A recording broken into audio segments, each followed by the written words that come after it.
Martin!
It's Friday, August 6th, 2021, and Roland Martin is off today. I'm Faraj Muhammad. And here's what we have coming up here on Roland Martin Unfiltered tonight, folks. You don't want to miss this at all. Tonight, we got to talk about what's happening. Jobs report, the report from the Labor Department shows that the economy added 940,000 jobs in July. How many of those jobs went to black people? We'll talk to the economist about Chicago becoming known for making the wrong home. We'll talk to the attorney for the Winters family about their latest event. In Orangeburg, South Carolina, a police officer has been fired for stopping the head of a black woman going in a wreck. We have the details. Requiring proof of vaccination. Women's death in Boston.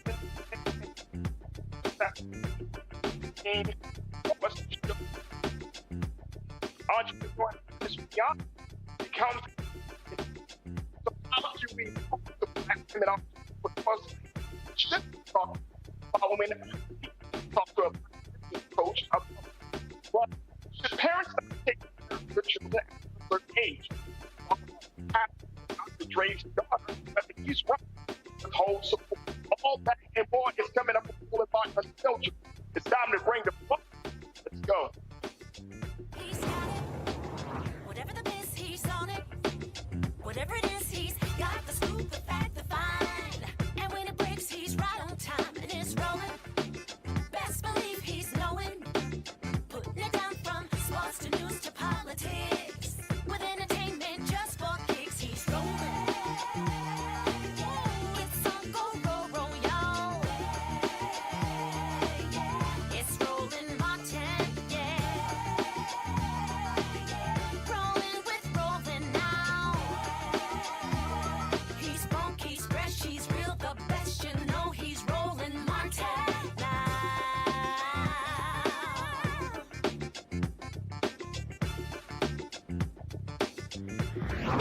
Martin! More Americans are going back to work. According to the latest report from the Labor Department, the U.S. economy added 943,000 jobs in July.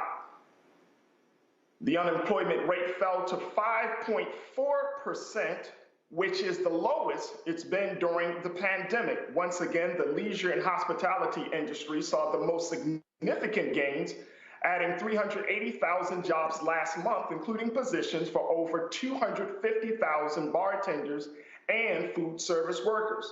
Earlier today, President Joe Biden emphasized it was his administration's initiative that brought us here. What is indisputable now is this. The Biden plan is working, the Biden plan produces results, and the Biden plan is moving the country forward. We're now the first administration in history to add jobs every single month on our first 6 months in office. And the only one in history to add more than 4 million jobs during the first 6 months. Economic growth is the fastest in 40 years. Jobs are up. The unemployment rate is the lowest since the pandemic hit. Black unemployment is down as well. That was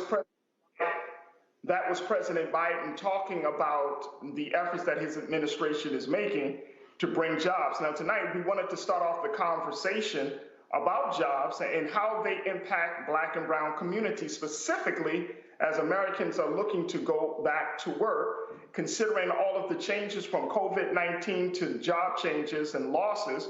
What is going to be the future of the labor market, of the job market? We're going to check in. Joining us to discuss the latest job report is Dr. Kristen Brody. She's a fellow in the Metropolitan Policy Program at Brookings Institution. Dr. Brody, thank you so much for joining us. How are you this evening? I'm well, and I'm happy to be here. We are happy to have you. Dr. Brody, I want to start off this conversation talking with you about understanding what does this number of 943, I know that we often have this as a metric of whether the country is quote unquote moving forward or not. But what does this really mean? When we hear that the country has added 943 new jobs in July, what does that actually mean? So Roland's audience will know that I love to disaggregate numbers and tell the whole story. So yes, we did add 943,000 jobs this month, which is great. Overall, the story seems to be an improvement for everybody except for Black teens. So I want to give one more number. While we saw that increase, the number of people who are not in the labor force, but who currently want a job, who want to work, is 6.5 million. And that's up from 6.4 million in June and is 1.5 million greater than it was in February 2020. So when you look at the unemployment rate, yes, it's decreasing, but it doesn't count everybody who does not have a job and want one. There are people, if you haven't looked for a job in the last 4 weeks, then you're not counted in that number. So I think the first step is we need to consider these 6.5 million people who want a job and don't have one. Then I guess if we look at the overall rate, we know that the U.S. unemployment rate was 5.4%, down from 5.9 last month. 4.8% for white people, 5.3 for Asian Americans, 6.6 for Latinos, but 8.2% for Black Americans. So even though it's down from 9.2 last month, it is still the highest. And I guess the story is really interesting for Black teens because their rate in June was 9.3%. It's the only rate that increased, and it increased significantly to 13.3% last month. And so if we're looking at those numbers, and I'm so happy that you brought it up because I think that's really the indicator. I mean, we started off, like you mentioned, 9.2, now we're down to 8.4. We're still almost double than I'm sorry, 8.2, and we're still almost double what we've seen from whites and Asians. It still seems like we are still very far off from understanding how to handle this situation. What is contributing to this level of disparity, Dr. Brody? So happy that you asked. So if we look at vaccination numbers, the CDC reports that of people for who race is known, 58.1% of people who have gotten vaccinated, we know their race. And so 61.2% are white, 17.2% are Latino or Hispanic, only 12.4% are Black, and that's one dose, right? So we know that African Americans are also overrepresented in customer-facing jobs like cashiers or servers, or in the medical field, caretaking roles, whether it's taking care of children or ill people or elderly people. And so we know that those jobs put people at higher risk of getting COVID. So basically, we're seeing that these people, our unemployment rates were always lower. And so these things are just exacerbating those rates. So nobody wants to go to work putting themselves at risk of getting COVID. And then we still have to think about childcare and transportation issues. Those problems have not been solved for the people who need it most.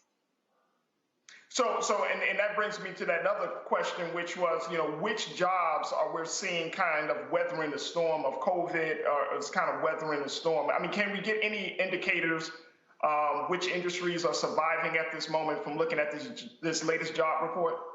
Yeah, so I think we're seeing increases in leisure and hospitality as people are going out to eat again and people are traveling again. The mask mandate was lifted and airlines were back to full capacity. Now we're seeing mask mandates come back because of the Delta variant. But Americans are smart, right? And they know that if they're going to be a cashier or a cook or a flight attendant or whatever all of these customer facing jobs are, nobody wants to put themselves at risk of getting COVID, especially if the people that they're serving are taking care of have not had the vaccine or don't have to wear a mask. Yeah. Yeah.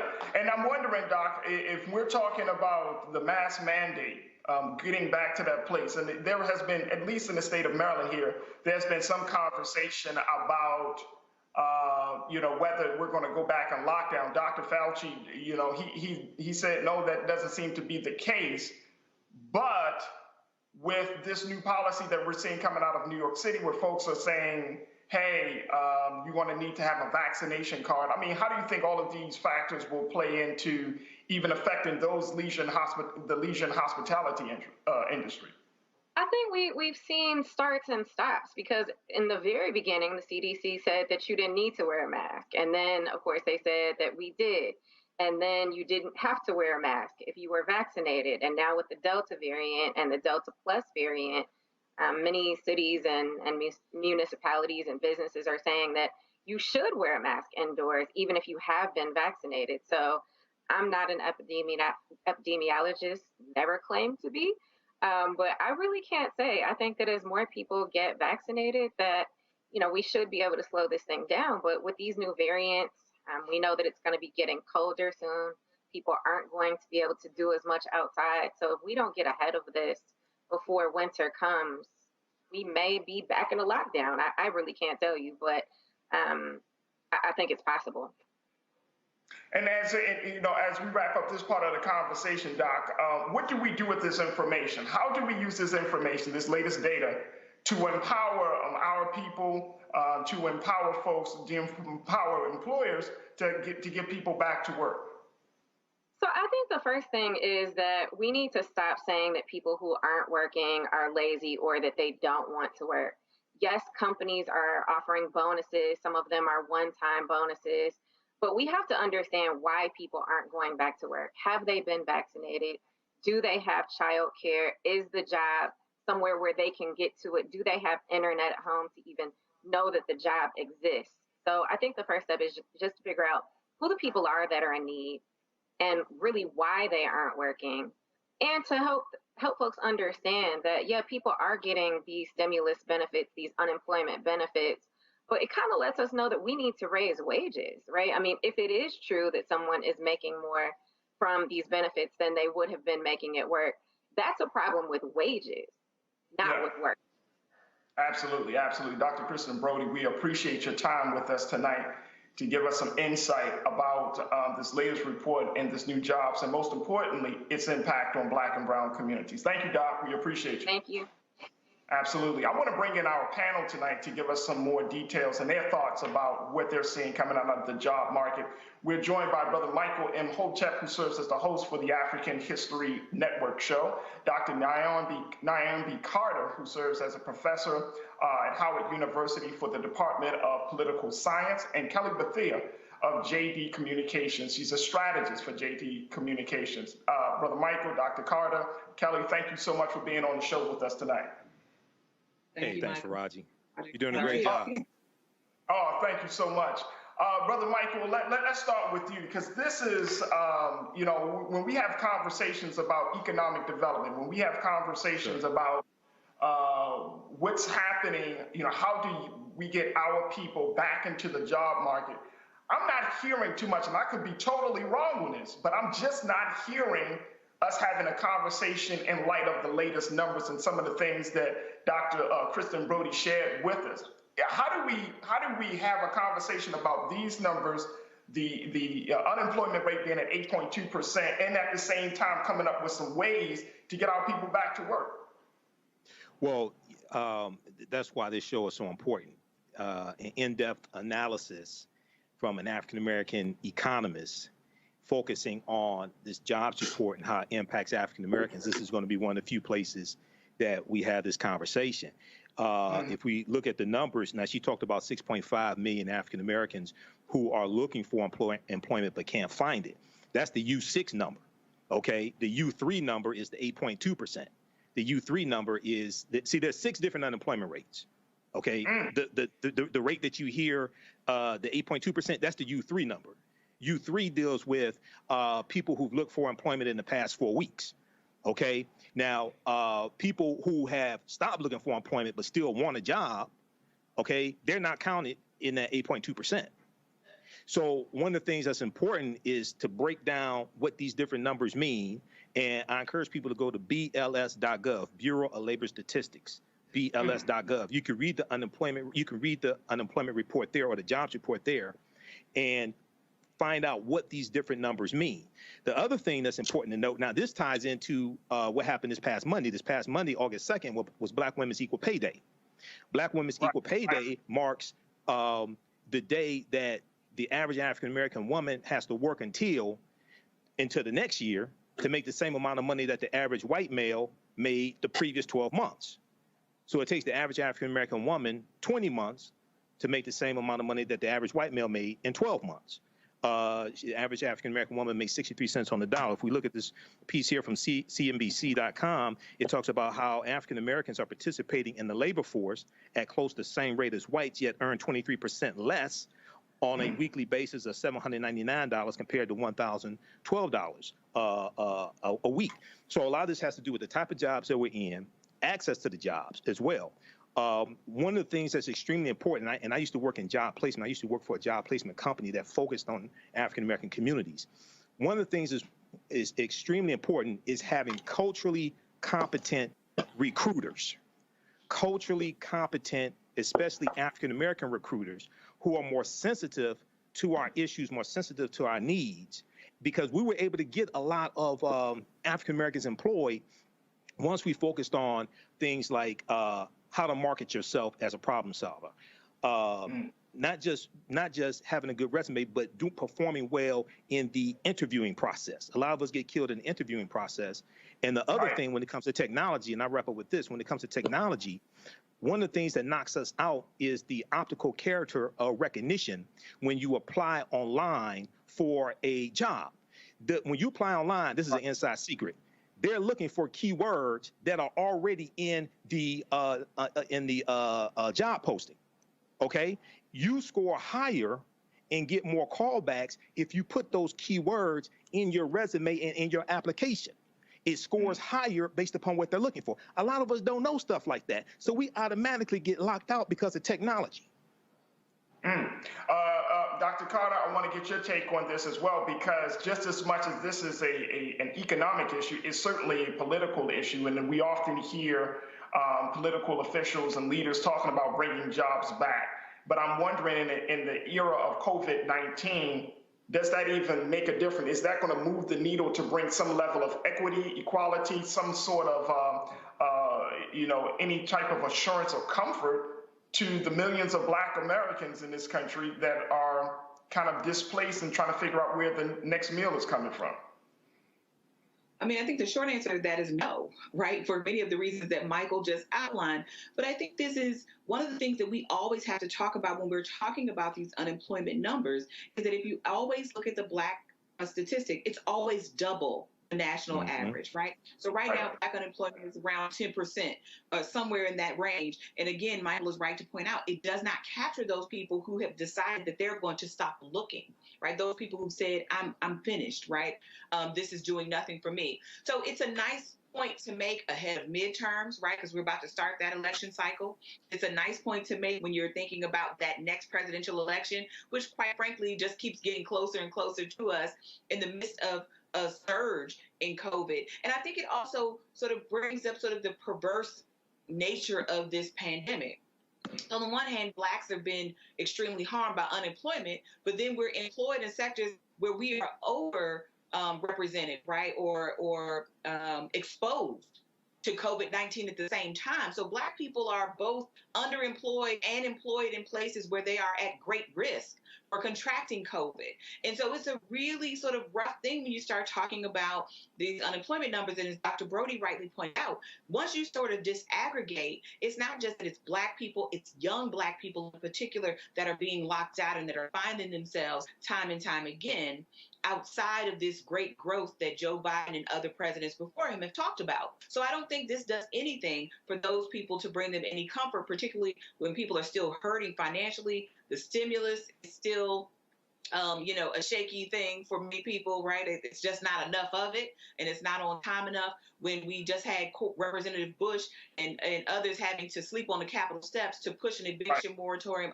another month, but we all know October will be here, and people will still be without employment, with housing insecure, and without all the other things they need to make their start. Absolutely. Kelly?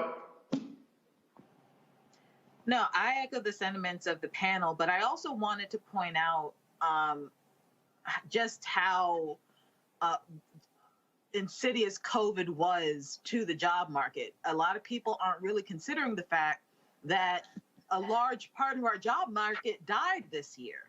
Over 600,000 people died in less than 18 months. And a good chunk of those people, I'm not saying every single person was working, but a good chunk, a good percentage of that 600,000 was the workforce. So for people who are complaining of, how come people aren't going to work? How come,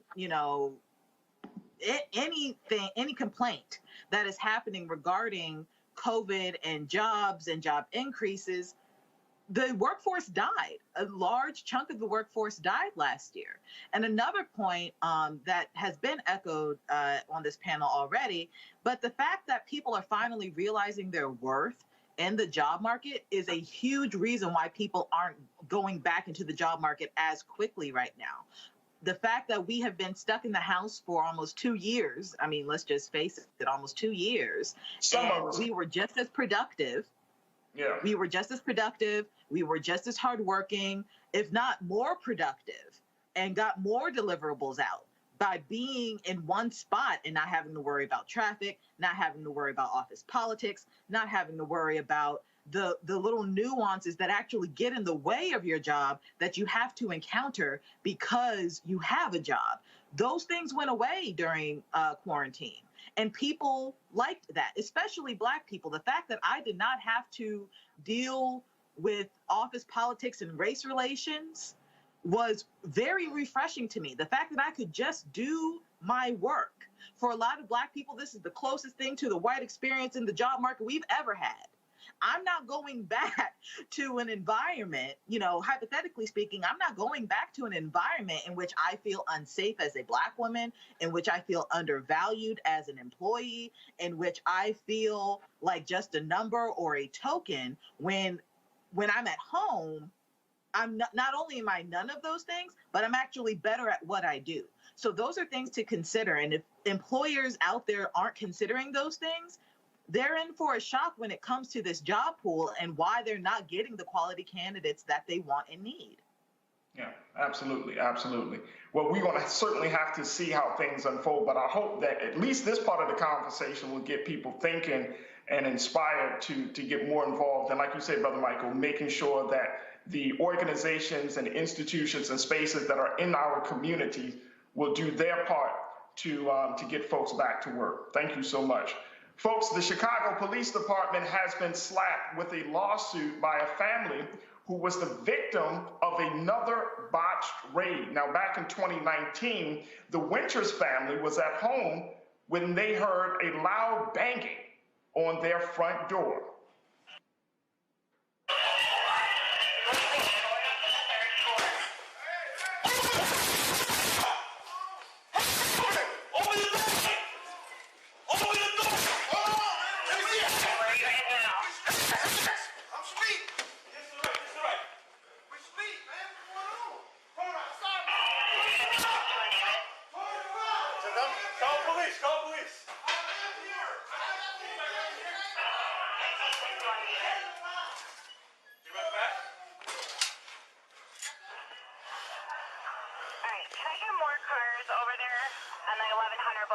Waller.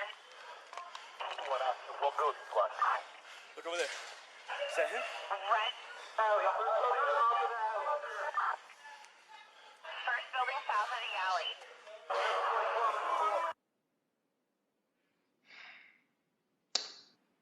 The lawsuit claims that an officer pointed guns at the then 4-year-old and 9-year-old sisters, Rihanna and Savila. Unfortunately, the Chicago Police Department is known for these kinds of botched raids. Now, I want to show this graphic of wrongful raids in Chicago. A CBS investigation uncovered more than 10 families whose homes were wrongly raided by Chicago police, including an incident where officers pointed a gun at a 3-year-old in 2013. Joining us now is Al Hofield Jr., the Winters family attorney. Mr. Hofield, thank you so much for joining us here on Roland Martin Unfiltered. How are you? It's my pleasure, and thank you very much for having me. I appreciate it. You're welcome. Mr. Hofield, let's talk a little bit about this situation. As we can see the video, and the more and more, I have to be honest with you, sir, the more and more I see video of police interaction and engagement with citizens, I mean, you know, you're busting into the door, you're disturbing the home. There's this whole thing about pointing guns at children. I mean, this is getting to a point for me, Mr. Hofield, as I'm watching this, that it's beyond enough is enough. But tell us about, first and foremost, how is the Winters family holding up after this whole situation? Well, it's been 2 years since this raid, which was in August of 2019. And Rihanna and Savila are still having real difficulty with their emotions, with the trauma that has scarred them. When I was out at the family's house on the 4th of July, actually, the morning of the 4th of July, and I spoke to Rihanna, and I asked her about what happened. She gets completely silent. She looks down, and then tears start to stream down her face. She is unable, until very recently, she was unable to verbalize, to even talk about in words what happened to her and her sister and how scared they were. At the time it happened, one of the girls wet their bed. They were frozen with fear. The other girl, Savila, was crying.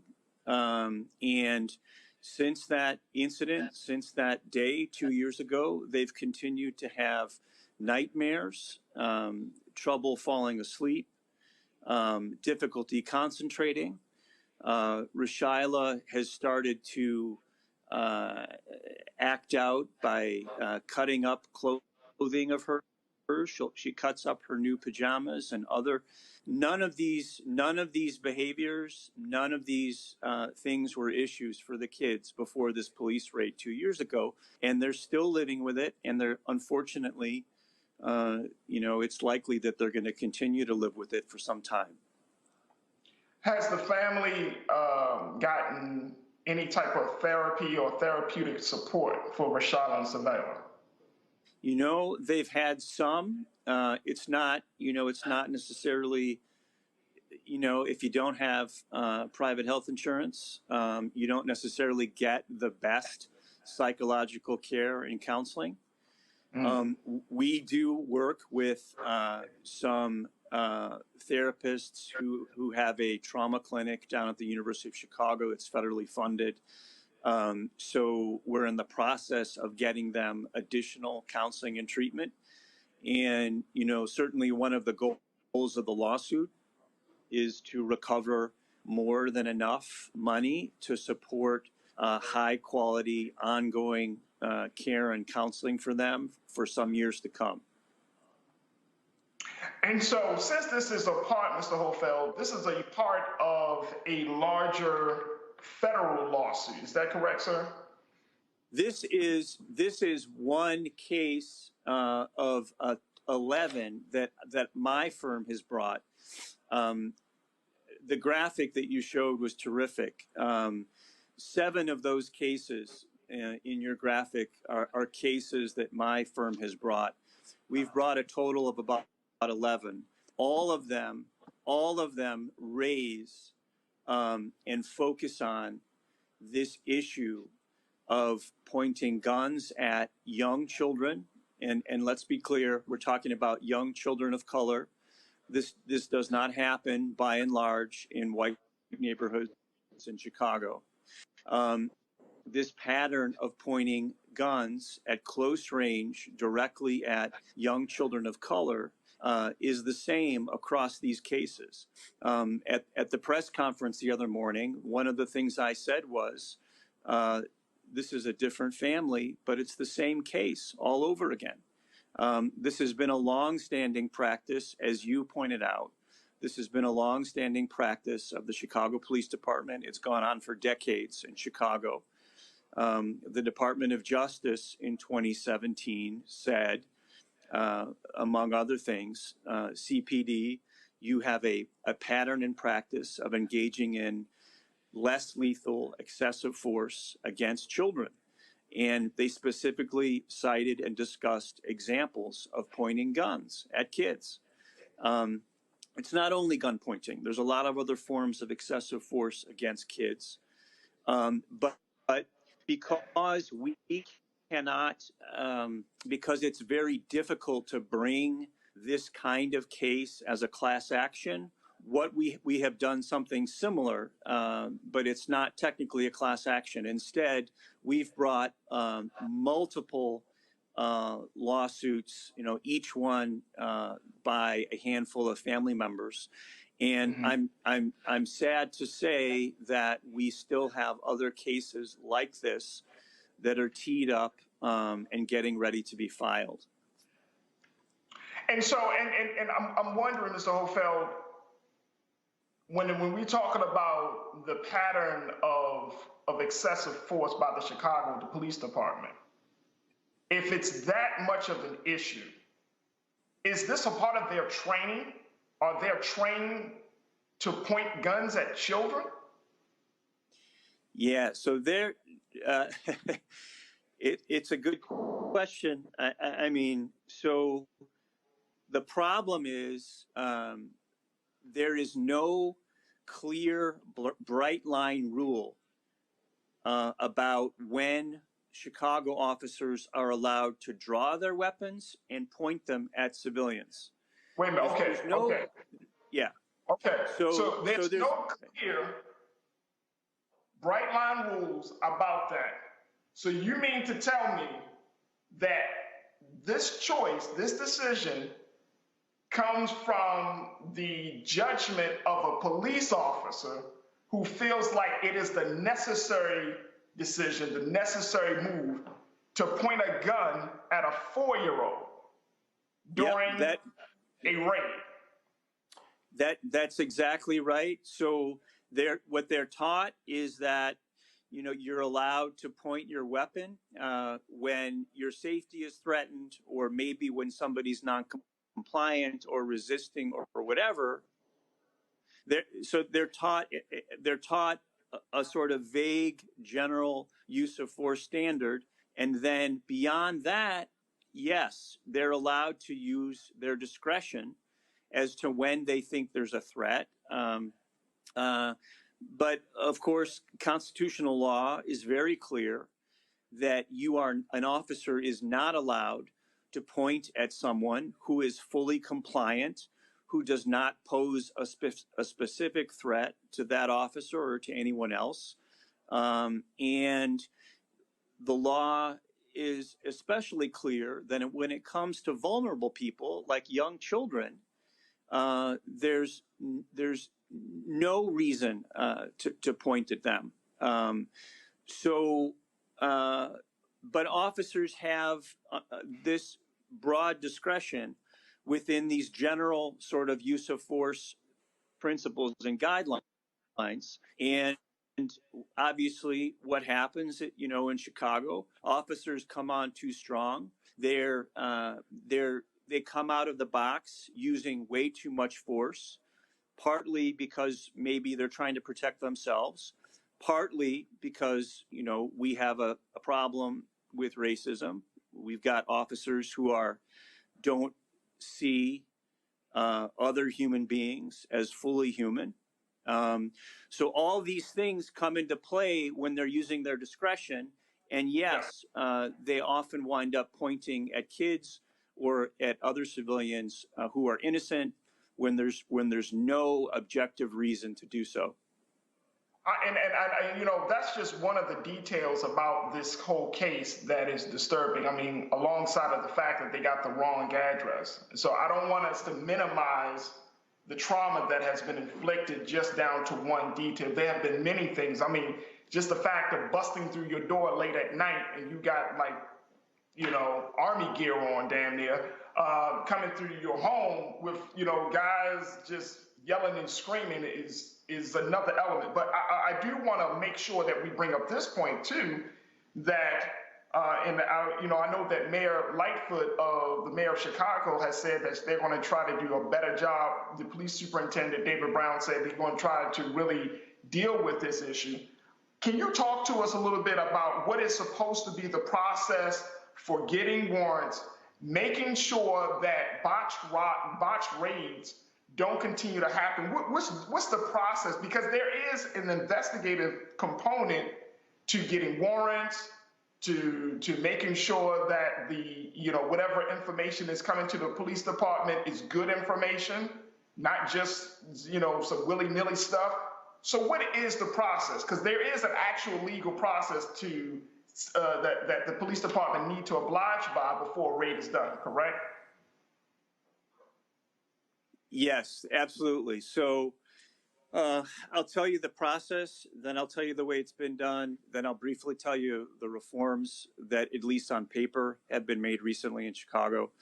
I will note that the Evans-Winters case that we've been talking about was a warrantless entry. This particular case, there was no warrant involved, but there still has to be a probable cause, and there has to be a little bit of an investigation to support probable cause.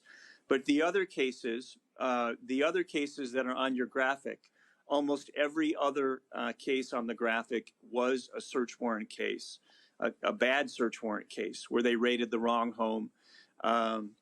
So generally, as people know, an officer is required to have probable cause before requesting a search warrant from a judge. So the officer conducts an investigation, and when he or she has enough facts to constitute probable cause, he or she writes it up into a complaint for search warrant and signs it under oath. So it's an affidavit, essentially, or a declaration. It's sworn testimony by the officer. The officer then presents that to a judge, and I should say, crucially, that an officer relies on an informant of some kind for the tip that is the basis for the investigation and that leads to the probable cause. So the officer is always relying on a John Doe informant or a confidential informant or a registered confidential informant. When the officer submits the complaint for search warrant to a judge, if it's a John Doe informant, that person may be brought before the judge as well. The judge reads the complaint for search warrant, is supposed to assess it for probable cause, ask any questions to the officer or the John Doe informant, and then make a decision on whether to approve the search warrant or not. And in Chicago, at least, I think it's similar elsewhere. There's an assistant state's attorney or an assistant district attorney that is also supposed to review the complaint for search warrant before it goes to the judge to, again, try to make sure that it appears to state enough facts for probable cause. Once, assuming a judge signs off on it, then it goes back to the police, and the police have about 72 hours in which to execute the search warrant. So that's the process. Those are the roles. What we've learned in our cases in Chicago is that police officers over-rely and sometimes exclusively rely on the word of informants who are often wrong. Yeah. And the officers don't confirm that the target can actually be found at the address the informant has given. They don't do anything to actually tie the target to the address the informant is given. So it boils down to sloppy investigation, over or exclusive reliance on informants, and then in terms of the reforms, there's now, we've been working with investigative reporters in these cases in Chicago for 2 years, and we've brought a lot of these issues to light. And eventually, as a result of the media coverage of our cases, the department started to make changes to search warrant policy and training. And so the recent changes are a product of our ongoing campaign here. And there are several important changes that are good on paper. It remains to be seen whether the department is actually going to supervise officers properly to make sure that the rubber meets the road. But now every search warrant has to be approved by a bureau chief. So there's much higher supervision that's theoretically required. Officers must verify a lot of other information that previously they were not required to verify. There's some language, it's very general and vague, but there's now some language about looking out for children and being careful to not traumatize them during the process of executing a search warrant. There's the body camera requirement has been expanded or is in the process of being expanded to other officers. It was actually only applied to patrol officers in Chicago previously. Now it's going to apply, I believe, to all officers who execute a search warrant. So there are a number of other, in the interest of time, I won't try to hit all of them, but there are another number of other important reforms that are in this new search warrant order, but no one is really sure yet how well officers are actually going to comply with them on the ground. That remains to be seen. Wow. Mr. Hofeld, we appreciate your time to give us the latest on this, and we'd certainly like to bring you back on to continue to update us about this case. And please give our love and peace and blessings to the Winters family. It's such a tragedy that this is happening in Chicago, but it's happening across the country. But it's even more tragic when it's happening to small children. So please let the Winters family know that we are certainly here for them, and we would love to bring you back on to give us the next steps of this case. I absolutely will. Thank you very much for having me, and I'll send your love. Thank you so much. I really appreciate it. Thank you so much, Mr. Hofeld. Mr. Al Hofeld, who serves as the family attorney for the Winters family. Now, folks, also out of Chicago, a police officer faces 2 felony charges for shooting an unarmed man in the back at a busy subway station last year. Officer Melvina Bogart surrendered to investigators Thursday after the Cook County State's Attorney filed charges of felony aggravated battery with a firearm and official misconduct.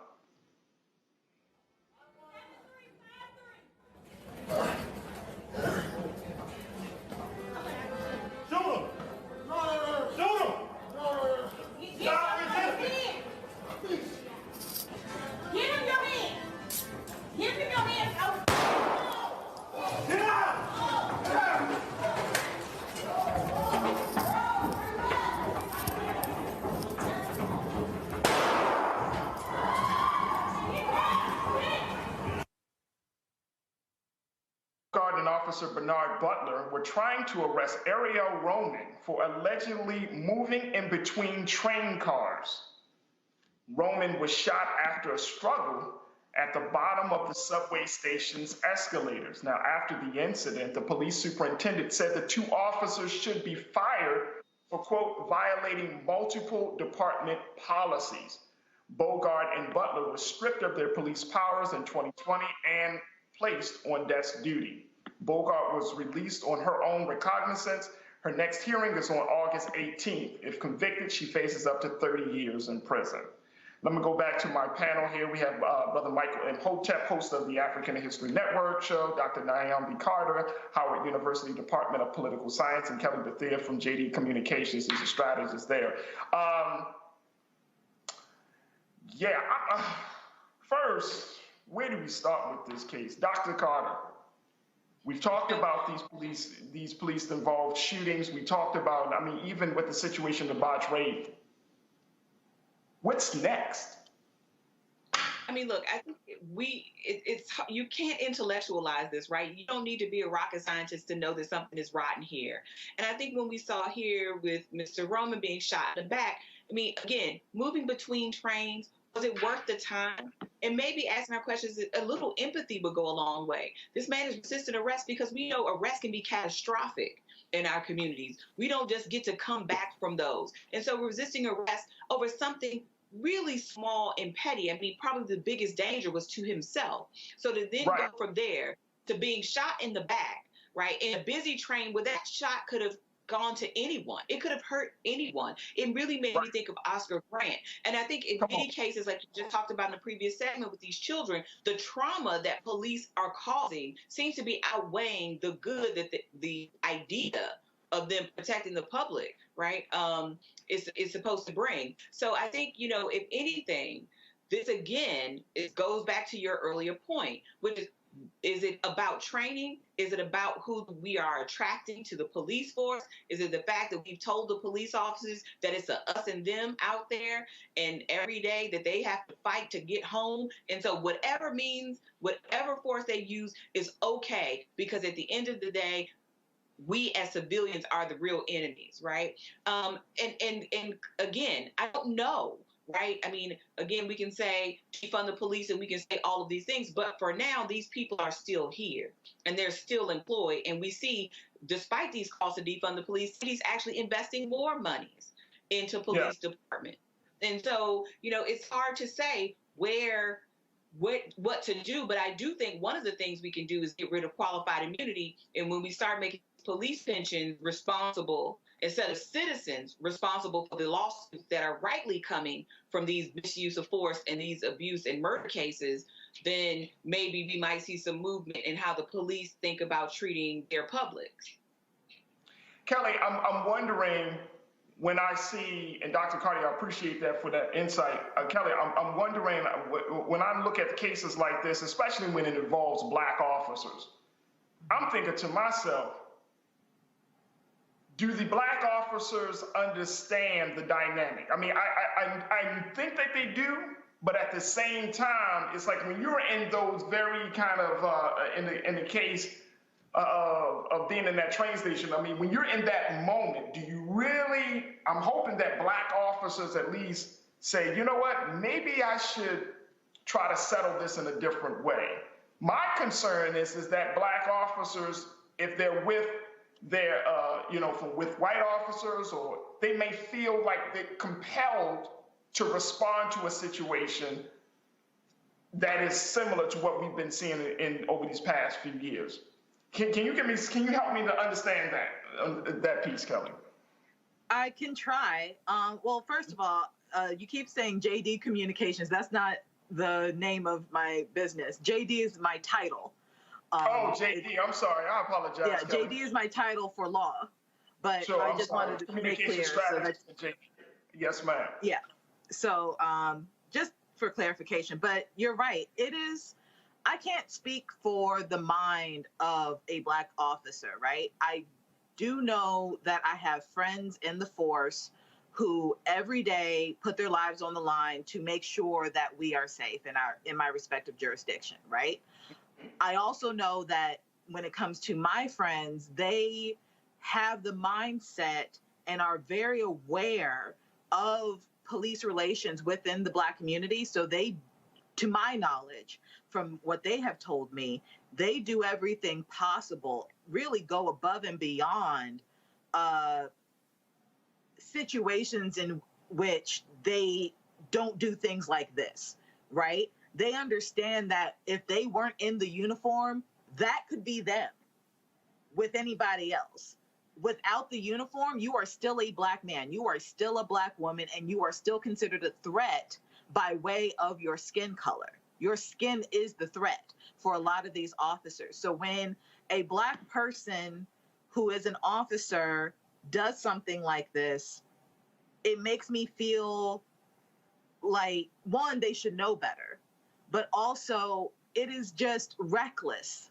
Like, in the legal definition, it is reckless because it feels deliberate, but it's also unjustifiable. And to an extent, it feels like they have a disregard for the situation as a whole, in that you know what the police relations are in your jurisdiction that you are supposed to be protecting and serving. You know how your people are. You know, that's not an excuse for criminal behavior, but from a cultural standpoint, you understand us. At least you should if you are us. So when things like this happen, it feels as though you basically breached your duty as a Black member of the community and as a police officer, because you're not protecting and serving. And you also disregard the fact that if you weren't in that uniform, that could have been you. So there's levels to it. I can't go into the mind of it. I'm not trying to put blame on Black officers, you know, like tokenizing them in a sense, but there should be an awareness that you have as a Black officer such that you're not in this situation. And that you do everything in your power to de-escalate, no matter what the cost is. You know, not saying your life, but a lot of these situations aren't necessarily life-threatening from the view of a police officer, because they're the ones with the gun. They're the ones with the weapon. As far as I saw in this tape, they were unarmed. So they have all the power. They just need to use it responsibly and not reactionary. And that's what I'm seeing here. And it's a shame because this did not have to happen. Absolutely. I want to take us down to now Orangeburg, South Carolina, where a South Carolina police officer is out of a job after violently stomping on a Black man's head during an arrest. And this is such an unfortunate situation, folks. But Orangeburg's Department of Public Safety officer Lance Dukes faces first-degree assault and battery charges for the July 26th attack on Clarence Gailliard. Now, in this body cam video released by Gailliard's attorney, Dukes orders the 58-year-old to the ground. Moments later, he stomps on his head.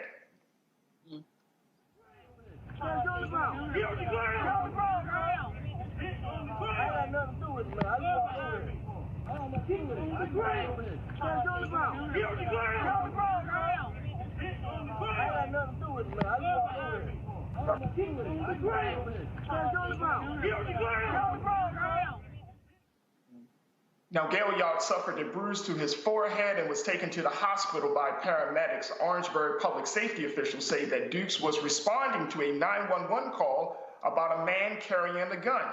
He was fired from the department 2 days after the incident and faces a maximum of 10 years in prison. Now, in this body cam video, we see it from the vantage point of another officer who actually did the right thing. Check this out.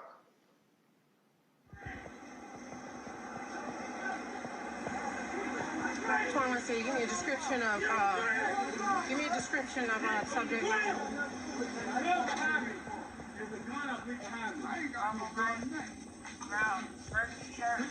don't know you. I walked over there.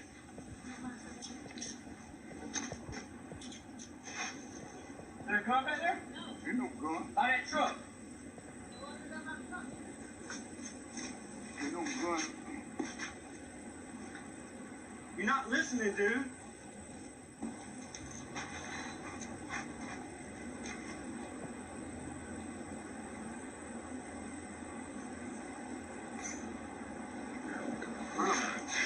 gun, man? No, I ain't got no gun. I ain't no gun. Sir, what are you doing here? Where are you? I was over there in my cousin's house over there asleep. He said me walk over here with him. For what? I do not know. I do not know. I don't know what the hell going on out here. Sir.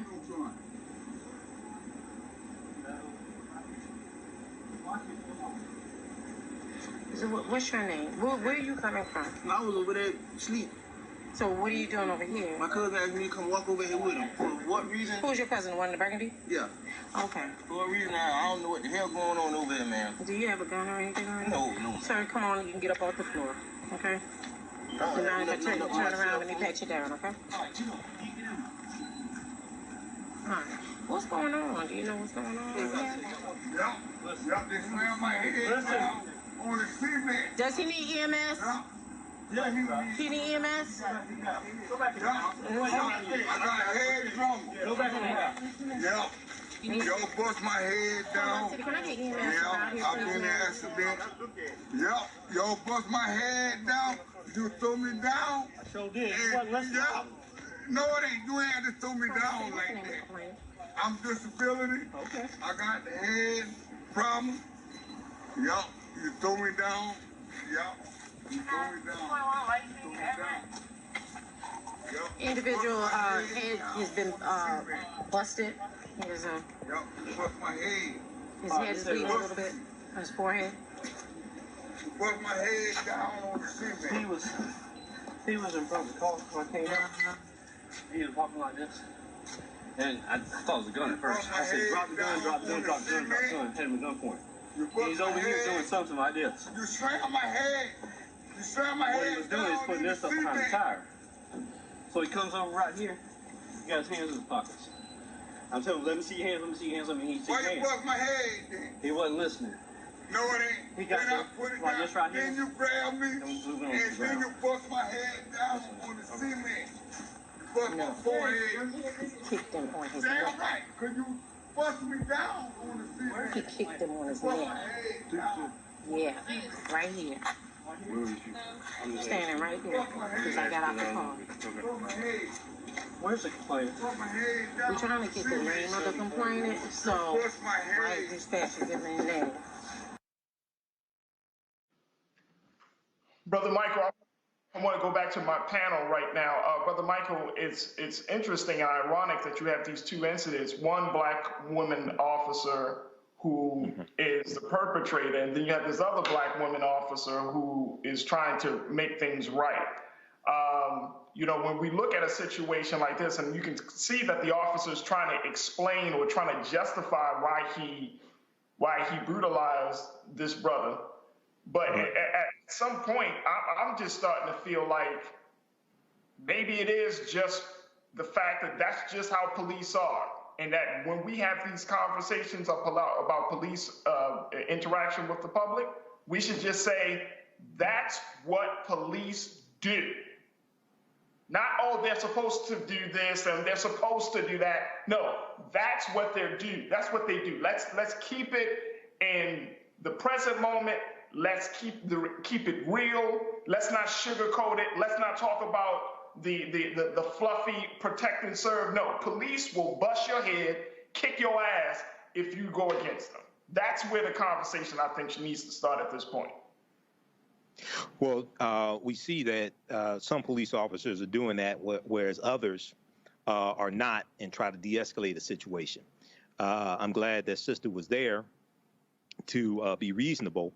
And I'm not sure how old she is. I'd like to know how old she is as well, because you have some older white police officers, especially. Now, some of them can be younger, but especially you have older white police officers who are hardliners, who have this mentality of do what you're told, period. Okay. And, you know, there are approximately 800,000 police officers across the country, approximately 18,500 police departments. Some do a much better job than others. So I'm glad that sister was there, and I'm glad that officer was fired. It was uncalled for him to kick him in the head, kick that brother in the head like he did. That was totally uncalled for. Going back to very quickly, if I could, going back to the first the first police topic that we talked about when you interviewed Attorney Al Holfeld. In that case in Chicago, that's a very interesting case because tomorrow will be the 2-year anniversary of that incident. It took place August 7th, 2019. I'm trying to find out, were any of these officers fired? Because they entered the home without a search warrant. They then lied to cover up the fact that they got the wrong house. They lied and said they saw a suspect go into the house. Their body cam footage proved that a suspect did not go into the house, which means they lied. And I'm wondering, okay, so what did you put in the police report? Did you lie in the police report also? Now, this took place 2 years ago. Has anybody been fired? Those are the officers who lied in the police report should be fired and prosecuted. Okay, so yeah, brother, that's a crazy case right there. No, and I'm glad, Brother Michael, that you brought that piece up, because I think that a lot of times when you're talking about the follow through of these cases, we often don't hear about it. We hear about the infraction or the violation, but we don't hear about the follow through unless they're high profile cases. And I'm hoping that in this case with Mr. Gaillard down in Orangeburg, South Carolina, the follow through is that the officer is removed. Now, he probably won't be, because this is America, and those type of things don't happen because one in violation. A joker got to get 10 violations on his jacket. Was that where the brother was kicked in the head who was on the ground? Yes, sir. Yes, sir. What you just talked about. I think, wasn't that officer fired? Didn't they say that the officer was fired? I mean, he was fired, but I'm just saying, you're right. It's just convicted. Yes, convicted. Prosecuted. He needs to be prosecuted for assault. Okay. Right. Yeah. Thank you. Okay. So, I mean, I'm hoping that leads to some level of conviction, something, because we just don't see it. And we just don't see it. And it's not enough just to get fired. Hell, it's not even enough just to say, we want money from you. I mean, we need the whole package. We can't get an a la carte type of justice. We need the whole package at this point. So I'm hoping to see some real resolution. Look, folks, we got to take a quick pause. When we come back, we'll continue to have more conversation about some of the other cases. Plus, we got to talk about what's been happening with everybody from Dr. Dre's daughter. But first, before we go to break, let me tell you about Seek. Seek is a streaming platform for virtual events and virtual reality experiences featuring the biggest names in music, sports, and entertainment from around the globe. So take Seek Sizzle and take a look at this.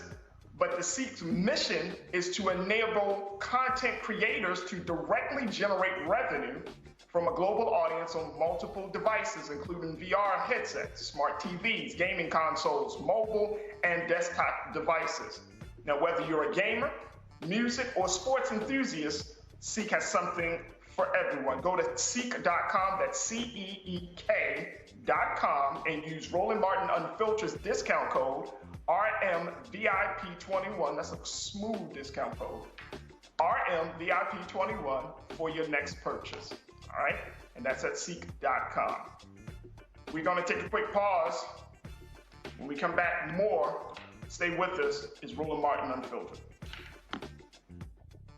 I believe that people our age have lost the ability to focus the discipline on the art of organizing. The challenges, there's so many of them and they're complex, and we need to be moving to address them. But I'm able to say, watch out, Tiffany. I know this road. That is so freaking dope.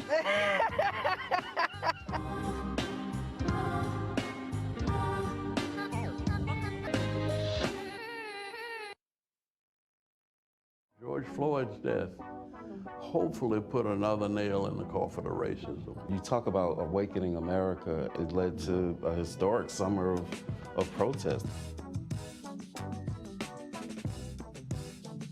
I hope our younger generation don't ever forget that nonviolence is soul force. Priceless.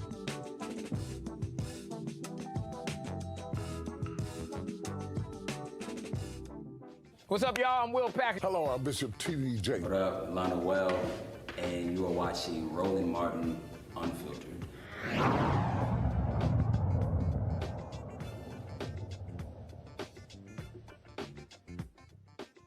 Welcome back to Roland Martin Unfiltered. I'm your special guest host for Raji Muhammad. Thank you so much for tuning in tonight. Folks, we want to send a big congratulations out for entrepreneur and pop singer Rihanna. She is officially now a billionaire.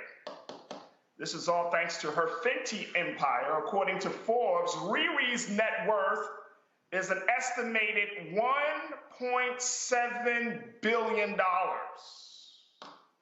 Look at how much makeup she is selling. But how does that translate to the everyday Black woman entrepreneur? And what can Black women do who do not have a pre-billionaire Rihanna platform brand money do to become successful business women? Here to join us to give us some insight for this is Miss Denise Hamilton, who serves as the founder and CEO of Watch Her Work. Denise, how are you this evening? Welcome to Roland Martin Unfiltered. I am great. Thanks so much for having me. All right, Denise. So first and foremost, I'm trying to figure out if you are the coach that get us to that Billy, you need to create a Watch Him Work. How about that one, Denise? We watch him work every day. Oh, there you go. There you go. All right, so let's talk about this because I'm gonna put this out there for full transparency, Denise. When I read that Rihanna was at the $1 billion mark, and this is according to Forbes, I mean, I was like, okay, should we care? I'm gonna be honest. I'm gonna be honest with you. Should we care, right? Mm-hmm. But then, after some thought and talking to my team, I was like, you know what? We should care because this is a very critical time to be financially successful. I mean, we're in the middle of a pandemic, but I think that there is a changing view that people have about money that is very, that will uproot what has been years of get money mentality. There's something changing, Denise, and I want to for you to share your expertise on this. I might be far off, but I think that now entrepreneurs are kind of coming into those business spaces not just wanting money, but they want to make an impact. And Rihanna is doing that, and she's doing that very well. But how do you walk that line when you don't have the music, the modeling, the endorsements behind you to already give you that necessary push? It's a great question, and I'll back up a little bit. Your first question of should you care? We should absolutely care because the way Rihanna made we absolutely should. School me, Denise, school me. If you can see it, you can be it, right? The example is really powerful. Plus, the way she made the money being inclusive. She was at the vanguard of inclusion when it comes to cosmetics, doing a full range of colors. She proved to an entire market that selling to us and valuing us is good business. And what a powerful message. So yes, absolutely, we should 100% care. But your question is a really powerful one, right? What does this mean for the average Black woman that's starting a business, maybe starting a business right now? I got some good news and I got some bad news. First, the bad. No. I got the bad news first. Let's do it. Bad news first. The average, according to Black Enterprise, this study is about 1.5 years old, but the average Black woman-owned business annual revenue was $24,000. Wait a minute, hold on, Denise, hold on, sister. $24,000 for the whole year? The whole year. That's the average, okay? Wow, okay. Which means we have more hobbyists than business women, right? And so we have to be honest. We have to be honest about kind of what we're doing, how we're approaching our businesses, and how we're supporting and undergirding them for maximum success. That's why we need to see Rihanna out here killing it, because there are some lessons that we can take from Rihanna. No, we don't have the modeling. No, we don't have the music. No, we don't have all of the things. But let's focus on the things we do have, right? And what we have is creativity, innovation. We are close to blue ocean, right? There's so many businesses that need to be started in the Black community. So many. So we're close to the customer. We understand what the needs are. Now we just have to layer on the business skills on top of that. We have everything that we need. We just have to activate it. So it's a great time. Like you said, there's never been a time like this. I call this Black girl hunting season. Right? There's never been a time like this. I want you to say that again so I can put it on a t-shirt and get rich. All right, go ahead and say it again. It is Black girl hunting season. Let's go, right? And the things we got to do is we just have to be more about our business. I shared the stat of the average revenue being $24,000. For white women, I believe that number is about $143,000, right? That delta, we got to close it. And we got to close it fast, because we're going to be impacted by this pandemic. Right. So here's the thing real quick, because culturally, and I'm seeing this, my wife is a business owner and I know she does work and everything, but one of the things that her and I often talk about is, making sure that you're doing the administrative work to make sure that your business is a legitimate business, because we're in this cultural space where a lot of entrepreneurs, whether you're male or man or woman, they're assuming that if you put your stuff out there on social media and you sell it, you're a business. So help us to understand that it's important for you to get registered in the state of your business, to make sure that that paperwork is all straight and all of those things, just as much as it is marketing yourself. Can you talk to us a little bit about that? 100%. There are so many opportunities to do business with corporate America right now, but you can't do it if your papers aren't in order, if your documents aren't in order, if you're not structured. We saw it with the PPP loans. A lot of Black people were not able to access those funds because they didn't have the structure of their business correct. They weren't paying themselves correctly, right? These things really matter. And I know it's so easy to just take that money in cash and not really do all the paperwork. That's the easy way to do it. But if you do it that way, you have almost guaranteed that you'll always be small, right? And so we want you to grow. We want you to expand. We want you to be as much as you want to be in terms of growth. And you can't do it if you kind of act in a way that's small and amateurish. The truth of the matter is, all too often, we ask amateurs for expert testimony, right? And it's time. Hold on. Woo! That's what we're doing, right? So Linda is a cashier at a store, and you're like, hey, what do you think about this? Honey, Linda does not know. She loves you and she wants you to succeed, but she does not know. So we have to challenge ourselves to push out and access resources from people who have actual businesses.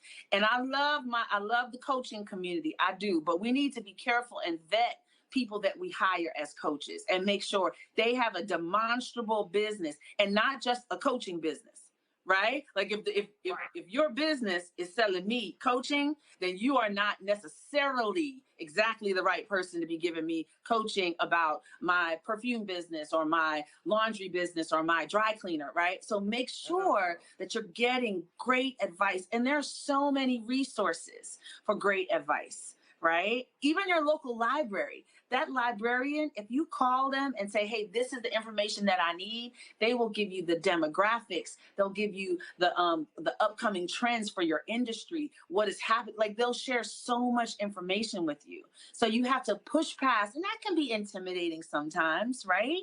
But we want you to push past that intimidation and access those resources, because you need the right information if you're going to move forward and build a successful business. Denise, we got a couple of moments left, and I'm so happy and grateful for your insight and just to emphasize these things. Are there a couple of, nuggets of wisdom that you can give to Black women entrepreneurs out there? Can you give us like 2 or 3 nuggets that we need to keep in mind? Absolutely. You want to have a successful business, the first thing you have to do is make room for your dreams. Make room for your dreams. Clear out the distractions, cut your expenses. You may have to cut down some activities. Maybe your kids play 4 sports. This season, they will have to play 2 because you have to make room for your dream, right? You have to create the financial environment and you have to create the time. Maybe you got to get up an hour earlier or stay up an hour later. Whatever you got to do. But what we too often do is we have our lives and we just put our business on top of it. And that's just not going to work. All right, that's the number 1. What's number 2? The other one is, I got to say, team up. Y'all, we have too many people that are selling 5 candles and she's selling 6 candles and she's selling 8 candles.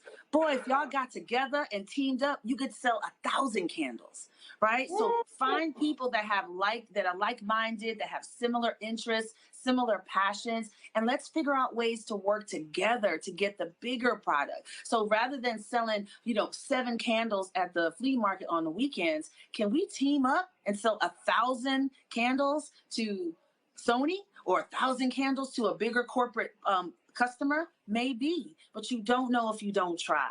Structure those relationships well, paper it up, have everything in order. But I guarantee you, we can do more. We can go further together than we can alone. There it is right there. Denise, we appreciate your time. I love it. Make room for your dreams. I love it. Team up. I'm feeling it. How can people get more insight? Because you got some wisdom. You dropping some jewels on us tonight, Denise. So how can people get more wisdom and more guidance from you and keep up with Watch Her Work? At the site, we have over 7,000 videos that are giving advice for women. It's a free service. Everything from how do you ask for a raise? How do you tell your boss you're pregnant? How do you get money from the bank for your business? All kinds of information about how you can be a successful professional woman, because we just don't believe you shouldn't have to have powerful friends to have powerful information. So we try to make that available to you. So just visit us at the site and we'd love to see you as a part of our community. Absolutely. Denise Hamilton, founder and CEO of Watch Her Work. Denise, I'm gonna pull you up on this one. Watch him work has got to be in the works there. You gotta have that coming. We'll talk about it. Call me. Definitely appreciate you. Thank you so much, Denise Hamilton, for joining us here on Roland Martin Unfiltered. Folks, I want to share with you another story as we talk about tonight, and then we're going to get you back to our panel. But if you haven't heard, Dr. Dre is under fire. Apparently, his 38-year-old daughter, who is the daughter of his ex-wife, Lisa Johnson, his eldest daughter, LaTanya Young, says she's homeless and has been living out of a rental car that is costing her $2,300 a week. Now, how has she been handling and dealing with herself? Well, she's been, doing DoorDash and Uber Eats. She's been doing other side jobs, like working in a warehouse for about $15 an hour. But she says that the billionaire producer has not been there for her for the past 18 months. Now, she did admit to the fact that she had received in the past money to pay for her rent, an allowance, but that all ended in the beginning of 2020. Now, part of the reason that she believes that Dr. Dre, her dad, has stopped giving her money is simply because she talks to the media and that she talks about things that her dad doesn't want her to talk about. As a result, she feels like she's being punished and that she can't communicate with her father. And that the only way to communicate with him is to go through his people. Now, I wanted to bring this issue up, and I want to get the insight of my panelists tonight, because we're asking the question: when do you stop taking care of your child? When does this growth, this stage of growth begins? And I thought this is interesting because there's still a lot of unanswered questions, Dr. Carter, when it comes to LaTanya Young and some of the trials that she has been suffering from. She is a mother of 4. The 4 children do not live with her in the car. They do live with family and friends. I don't know what the relationship has been between her mother and her, and why her mother, Lisa Johnson, has allowed her to live in a car. But see, this is a 38-year-old woman. So I'm trying to understand, is this a situation of arrested development? Is this a situation where, a child is not ready to move on, or, take it to the next level? What are we seeing right here in dealing with this situation, and what can we glean from it? Well, I will say this. I'm a child of a family here. So this is something that I think has been a conversation in my family about when you're too enmeshed with your children and when is enough. I knew at a young age that there was going to be a time when my mother would say no. But I also knew that if I fell on hard times, that I could go home. I still know that, right? I know that I can do that with my parents.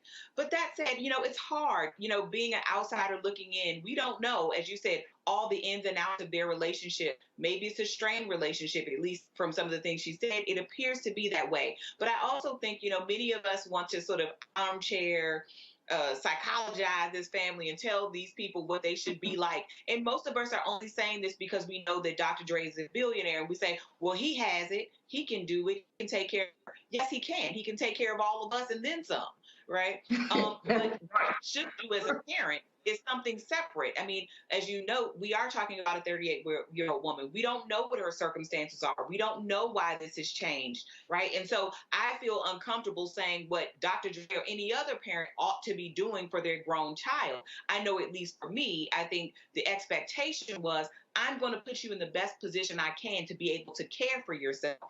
And if it comes to a time when you cannot, because of something, right, an act of God, job loss, or some traumatic event, then yes, you can rely on family. But that's my family. I can't say what this looks like for other people. And I also know that my mother had very clear boundaries around what was acceptable and what was allowed. If I'm a substance abuser and other things, I am absolutely not allowed in her home. I'm not coming to her home. That was made very clear to me. So there are limits that I think parents can put on their children, regardless of age, particularly once they are adults, about what is acceptable behavior. I think that's true for any person, right? Boundaries are always good, and you don't have to explain to people why you put those boundaries there, just that you have. So I'm not going to say whether he should be doing something for his daughter or not. I think it's an unfortunate circumstance, and I have a lot of empathy for her current circumstances, because no one should be housing insecure. No one, whether your parents are billionaires or not.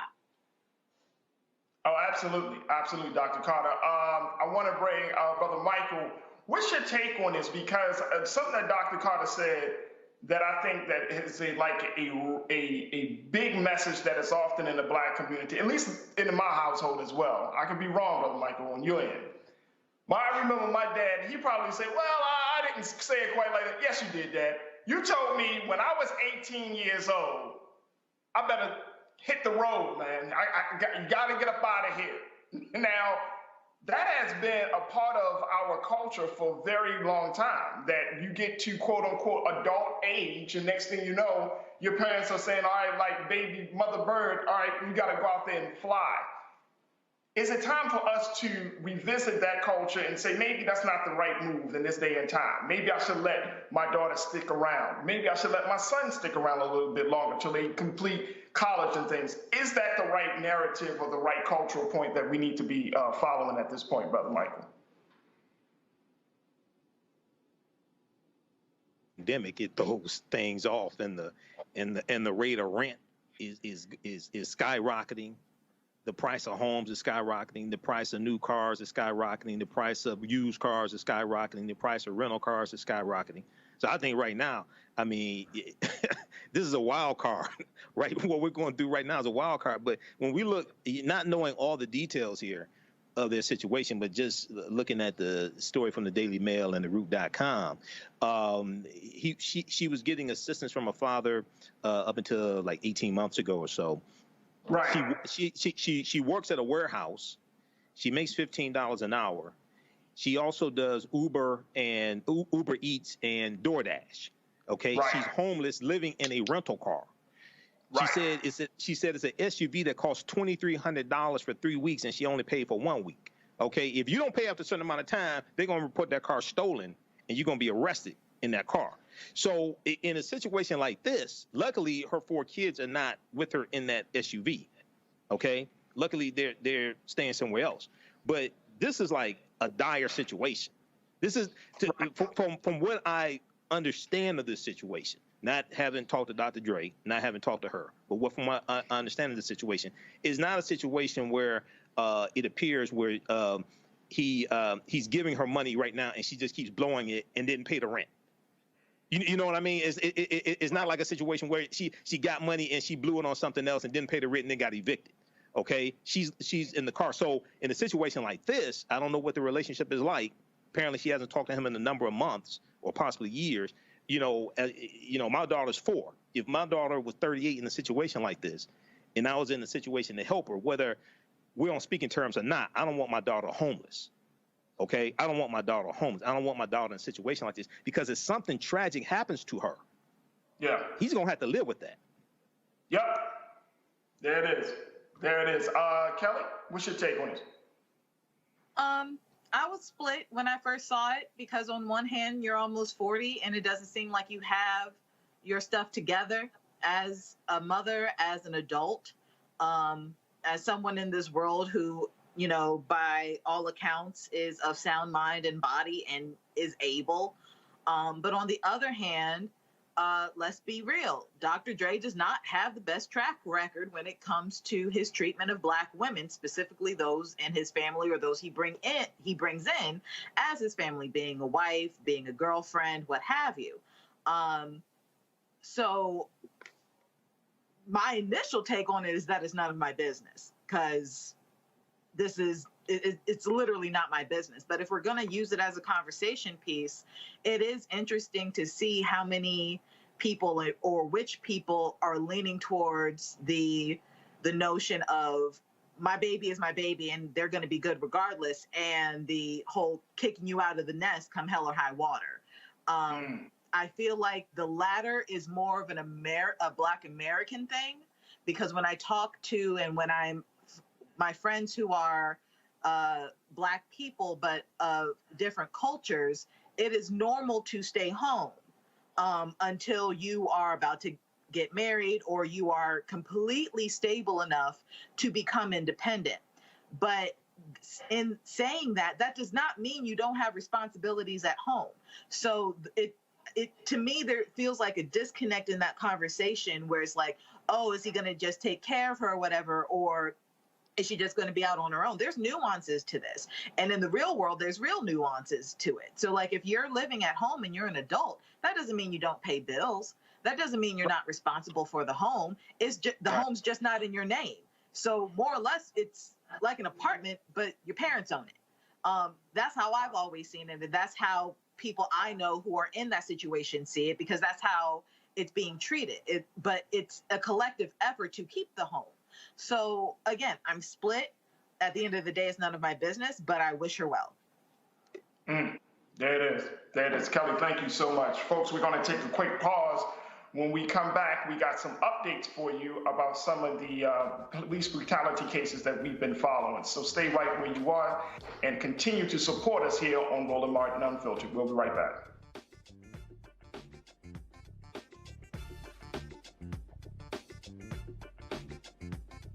White supremacy ain't just about hurting Black folk. Right. We got to deal with it. It's injustice. It's wrong. I do feel like in this generation, we've got to do more around being intentional in resolving conflict. You and I have always agreed. Yeah. But we agree on the big piece. Yeah. Our conflict is not about destruction. Conflict's going to happen.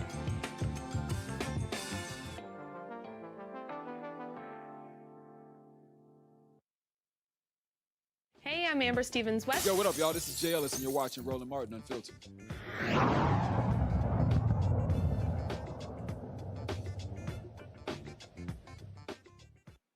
Welcome back to Roland Martin Unfiltered. I'm your special guest host, Faraji Muhammad. Roland is off tonight. Folks, we have a few updates to some stories that we've covered Do you remember that Atlanta, Georgia police officer who was caught on video kicking a woman in the head? Well, he's no longer a cop. The Atlanta Police Department's Office of Professional Standards recommended the termination of Sergeant Mark Theodule, and Chief Rodney Bryant agreed, saying, quote, "I want our officers and the public to know that I do not take terminating employees lightly. But I also understand that the Atlanta Police Department must be held to the highest standards, and with that comes accountability when departmental policy is violated. Considering all the facts, I support the findings and recommendations made in this case." Officer Bridget Citizen, the other officer on the scene, was reinstated. The investigation found Officer Bridget Citizen did not violate the Atlanta Police Department's duty to intervene policy. There was only one kick. I want to go back to my panel, Michael Hotep and Hotep, Dr. Nyambi Carter, and Kelly Bethea. With this particular situation, and Brother Michael, we'll start with you on this one. With this particular situation of what's happened in Atlanta, is this justice? Well, with the officer being fired? Yes. Well, that appeared to be assault to me, so I think he should be prosecuted as well. That's a good start that he's fired, because oftentimes we see situations where the officer is not fired. So that's a good start. And this was blatant. It was caught on camera. You know, now it's just interesting. It just happened to be a black officer, and he gets fired. Right. I want to see the videos of the white officers doing things like that and get fired as well and get prosecuted also. But this is a start, but that's assault. He should be prosecuted. He should be prosecuted also. Dr. Carter, I know that sometimes terminating officers, it can be a sticky situation. Let me tell you, I have to tell you personally, in Baltimore, I have always railed against the FOP here, the Fraternal Order of Police Union, because the union oftentimes taking the stance with the officer and not the stance of truth and right and justice in my case, in the cases that I've seen here in Baltimore City. But, you know, I mean, at this point, you know, what needs to be done from that place where the unions feel like the unions have to separate themselves from these officers and their bad acts, and that they can't continue to protect these officers, even though these officers are part of the force, but they shouldn't be allowed to continue to protect them. You know, I feel like that's the part of this conversation of police brutality that often gets overlooked. Well, you're exactly right, Faraji, in terms of the outsized influence that police unions have in many of these cities and localities where we see these events occurring. And you can have, you know, officers be as blatant and as wrong as day, and you still have these police unions saying this person deserves their job, this person deserves representation, and all these other things, right? That basically this person should get out of jail free because they're police officers. And I think we have to start changing that mindset where police officers are subject to the same law. They just happen to have a job where it's enforcement of the law, but they're not above the law. I think that's part of it. But I think the other part is fraternal orders of police, or the unions, have to also define what their mission is. And their mission ultimately is to support and to protect the public and to protect citizens, not police officers' bad actions. If they want us to believe this sort of few bad apples comments, then that means you cannot support the corrupt. That means you cannot support the abusive. That means you cannot support the disrespectful, and so on and so on. And oftentimes we say that police unions see their effort as being supportive of officers and officers only, and not to truth and justice and righteousness, right? All of the things that we think police officers should be about. So I think we have a long way to go, really, before we can change this culture, and that's part of it. And I think making police officers more accountable is going to start with making these unions less influential than they are. Kelly, how do we empower the police chiefs to take more of a stand when they have bad actors within their department? This police chief said, considering all the facts, I support the findings and recommendations made in this case. However, he still seems, and I'm speaking of Chief Rodney Bryant, he still seems to be in an anomaly when you're talking about police chiefs kind of going against their officers. How do we empower them to make those decisions? I think it comes from societal pressure, which is mounting at this point, especially given the recent history of police brutality within the past 45 years. Starting with Trayvon Martin. Actually, that was more than 4 or 5 years ago. But I remember with Trayvon Martin and the cases since then, there has been this mounting pressure by way of the Black Lives Matter movement, by way of Black people just being, damn tired of it all, pushing and pressing their officers and the powers that be to have something changed within the system. What I have noticed in that pressure, however, is that the response that these police chiefs do, or the people who are in position to hire and fire the officers who commit these atrocities, is that it almost feels like it's easier for them to fire immediately Black officers because subconsciously they feel like, they were going to mess up anyway, somehow, some way. And if they fire this one, it's like, look, we do discipline. Look, we do this, but you're not doing it for your white counterparts. So there's levels to it and there's some nuances to it, but it all starts with societal pressure and really just being aware of racial tensions, being aware of the cultural shift, meaning police officers are not the end-all be-all when it comes to law anymore. They are no longer the overseers of the country anymore. We are accountable for our own actions. Community policing is a thing within the community, not necessarily having police officers in the community to police. There's a difference. That culture is shifting.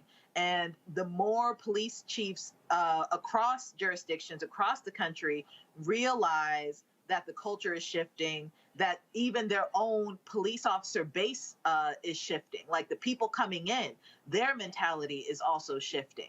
The sooner they realize that, the quicker change will appear in policy and in action and in policing overall in this country.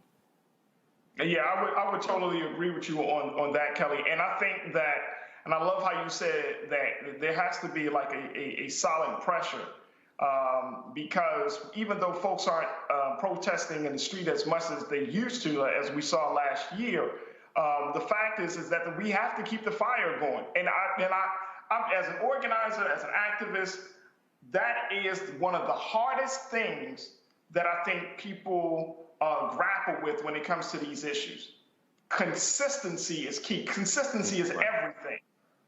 That's one of the hardest things, that if you want to see the change that you believe should happen, you have to be the catalyst for that change. And Brother Michael, I'm gonna give you a couple of seconds just to kind of speak to that, but you got to be the catalyst of change. You can't just say, we did this last year and expect stuff to change this year. Well, consistency comes from actually having a plan. And oftentimes people confuse just protesting as the plan. Protesting, marching, those mass protests, those are tactics. That's not a plan. And this is one of the mistakes that people make, even evaluating the civil rights movement. Okay, what's lacking today are targeted, sustained economic withdrawal strategies, targeted, sustained economic boycotts, because oftentimes we're not operating from a plan. Many people mean well, but they really haven't studied those strategies that work properly in the past. Dr. King, April 3rd, 1968, his last speech, I've been to the mountaintop, which is 43 minutes. People focus in on the last 2 minutes when he talks about getting to the mountaintop. He said, we have to always anchor our external direct action with the power of economic withdrawal. We have to always anchor our external direct action with the power of economic withdrawal. This is what's missing right now with trying to force through the For the People Act. The proper economic pressure is not being put on corporations, who will then put pressure on Manchin, Senator Joe Manchin, Kristen Sinema, because they help finance them, and then some more Republicans in the Senate, because you need 60 votes to get the bill passed in the Senate. So a lot of people say this is not your grandfather's civil rights movement. Well, you need to go study your grandfather's civil rights movement and what it came out of, because it was successful, but it was derailed. It was successful, but see, it was derailed. It was not able to complete. And then the next level, the Black Power movement comes out of SNCC in 1966 and comes out of the civil rights movement. So we have to understand these movements together. And then at the same time that the Black Power movement and the civil rights movement was taking place in the U.S., the African liberation movement was taking place concurrently on the continent of Africa. And today, by the way, is Jamaica's Independence Day. August 6, 1962, Jamaica declared their independence from Great Britain. It is well said, Brother Michael. Speaking of movement, folks, it looks like the number of COVID cases are increasing daily. 100,000 new cases. That is the new daily average of the U.S. coronavirus cases per day. Take a look at these numbers. That exceeds the number of transmissions last summer before vaccines were even available. Take a look at this. I want y'all to take a hard look at this. Here are the national numbers, folks. 36,305,074 cases, with the death toll now being 631,899 reported deaths. The majority of new infections are among those who are unvaccinated. That's based upon the data. Now, Dr. Anthony Fauci has urged vaccines are the best protection against more severe illness and death. And according to the White House data director, Dr. Cyrus Schaefer, half of the U.S. population is fully vaccinated against COVID-19. Now, folks, yesterday I was on the panel, had a conversation about vaccinations and all of that good stuff. But we're seeing numbers, and again, I am not supportive of the fact that we have created this culture war of unvaccinated versus vaccinated. This was a global pandemic. This started off as a global pandemic where we're talking about being together. When we're talking about we're in this together. The vaccine comes out, and guess what happened? It has created division. The vaccine has been rolled out, and it has started issues among family members. Now, we weren't already seeing each other because of the virus itself, but now we don't want to see each other because of vaccinations. And so we're being broken apart. And I'm seeing this country, especially in Black and brown communities, there are some deep divides over this issue. But I think that we need to keep some things clear. And this is not about whether you want to choose to get the vaccine or not choose. I mean, that's your personal choice. That's your personal decision. However, what I'm going to look at is who's benefiting from the great division that we're seeing happening in this country. Because is the American people benefiting from it? Are Black people? Are brown people? Or who's benefiting from this division? I want to go to my panel on this, and Dr. Carter, I'm seeing this, and I'm seeing these cases, and I'm seeing the culture wars. Look, we need mask mandates. We need people to wash their damn hands. We need people to stay socially distant. Stop going to damn music concerts that have thousands of people, We need to see all of these things, but at the same time, let's not be forgetful of the fact that this government, the United States of America, the corporations that are supporting the United States of America, Pfizer and all of these places, Moderna and Johnson & Johnson, and they're just mishandling of everything they touch, that this government never had our health interests at heart. And that if you decide to get the vaccine, you're going to get the vaccine, but please know what you're getting yourself into. Dr. Carter. I guess I don't like that last part of know what you're getting yourself into. What would you be getting yourself into besides a vaccine and lessening the likelihood you might die? I'm in Washington, D.C., where Black people are 48% of the population and 80% of the fatalities from COVID-19. So I think that sort of language of, well, I don't know, is kind of the problem. Now, listen, has the government done Black people wrong? Absolutely. I'm one of those people who believes the truth doesn't need a remix, right? You don't need to make it a conspiracy. It's not a conspiracy, right? It's in our face. We know all of the things that have happened to us. And while Black health may not be the government's interest, it's our interest, right? And I think we have to be very clear about that. And we can talk about, well, the government has done us wrong historically, therefore we don't need to take the vaccine. But the truth is we are more likely to be employed as frontline employees that exposes us to the vaccine. We are also more likely to have the comorbidities that make us more susceptible to dying from these diseases, from this disease. But we are also less likely to have access to health care. All this moment is doing, the vaccine isn't doing anything. It's the people talking about the vaccine that's creating the division. The vaccine is here to protect us, hopefully, from some of the worst complications of this disease, because having the vaccine doesn't mean you can't contract COVID, but it certainly means you can spread it to your unvaccinated friends and neighbors and the people that you love and potentially kill them, right? That's what it does mean. But it is certainly the case that the talking heads and those around us are creating this division. And while we may not like the language of the vaccinated and unvaccinated, it is true that our communities have lagged.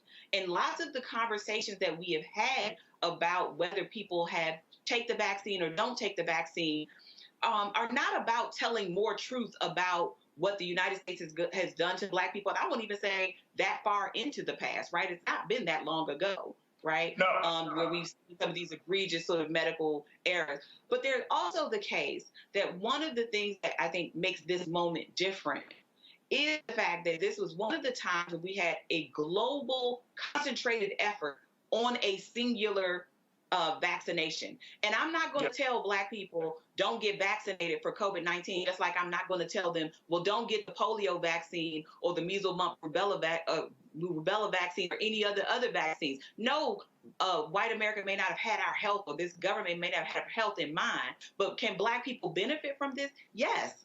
And I'm not going to tell Black people who are dying disproportionately from this virus to continue to just sort of act like, this vaccine can have no upside for them. I think that people can continue to have questions, but unless you have become a virologist, a chemist, an immunologist overnight, I think we can think about maybe some of our trusted messengers around health. And there are a number of them. The president of my university is a physician who's been working around this messaging to Black communities around COVID. That I think we can be more responsible messengers. It doesn't necessarily mean that everybody will want to get the vaccine, but I think to sort of play footsies or play pity-pat with this virus that is killing us at an alarming rate is also dangerous and reckless. Kelly, speaking of messaging, the rise in COVID cases is why New York City is the first place in the country to impose a vaccination requirement for people who want to even do the small, social things of dining indoors at a restaurant or going to a performance or even going to a gym. According to New York, NYC.gov, New York, there are 978,000 COVID cases and over 33,000 deaths. It's those numbers and the threat of the Delta virus that has gotten people to take this process so far. My question to you is, when we're talking about, presenting vaccine cards, is this a sign that we're going down a slippery slope of preventing access to certain people to go into places, like Black and brown people to go into certain places who may not be taking the vaccine at all? Is this a sign that this might go into a space of imposing on one's civil liberties? It's not imposing on one's civil liberties, because you do still have the choice to take the vaccine or not take the vaccine. But at the end of the day, if you don't take it, there will be consequences. And the consequence is you not being able to do what you want to do fully. I do not understand why this specific vaccine is what's getting people hemmed up about not taking it. You have already been immunized for several diseases before you were 12 years old. Why is this one any different? No, you didn't grow it's, 5 I heads think from it's, taking the pox vaccine. You didn't get 3 eyes from getting the polio vaccine. We have been in the house for almost 2 years waiting for a vaccine. We finally get it. And now all of a sudden you're backtracking on your want to have it because of a history that has been misapplied to the dissemination of this specific vaccine. I understand people. No, please let me finish. I understand people's fear and apprehension as Black people to the United States public health system. It has not been conducive to our liberties. It has not been conducive to our way of life historically. But at the end of the day, this vaccine is not targeted at taking Black people out.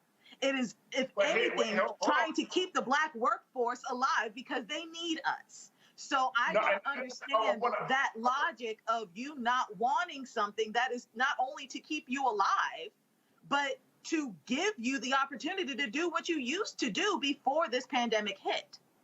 I think that it's important that we can't just gloss over the fact that this level of distrust that we have in our medical community, the medical industry of this country, is after years of failed, after years of medical experimentation, and looking at some of the companies like Johnson & Johnson, for example. Here's a company that are involved in 2 major lawsuits right now. One is knowingly distributing the powder that has been, that has the toxins to give cancer to Black women. There are a group of Black women that have taken Johnson & Johnson to court. The second one, it came out in the New York Times just a few days ago, that Johnson & Johnson has been a contributor for the opioid crisis.